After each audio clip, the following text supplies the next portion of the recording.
लो जी, इस वेले डस्के च तूफानी बारिश जारी है तो मैं गड्डी दे विच ही बैठा हाँ, निकलन की कोशिश कर रहा हाँ, लेकिन गड्डी जड़ा पानी है ना जी इत्थों दा निस्बत रोड दा वो इन्ना उच्चा हो गया कि जब मैं गड्डी का बूहा खोलिया तो पानी अंदर आ वड़ना तो काफ़ी जड़ा ना काम खराब होया खलोता। अल्लाह ताला रहम फरमाए तो किसी तरीके नाल जड़ा ना जी मतलब है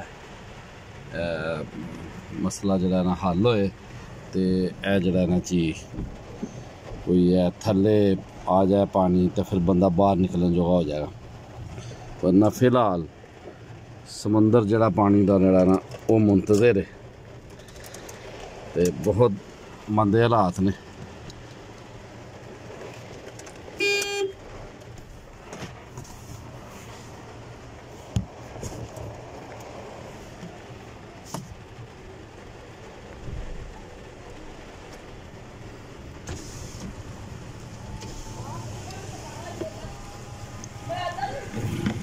वेख सकते हो जी तुसी कि बड़ा जड़ा ना बहुत मंदे हालात ने।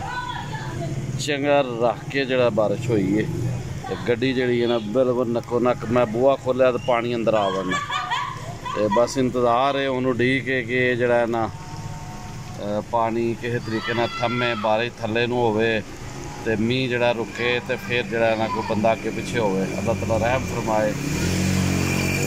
बहुत मंदे हालात ने, मतलब पानी जरा ना खलो गया है।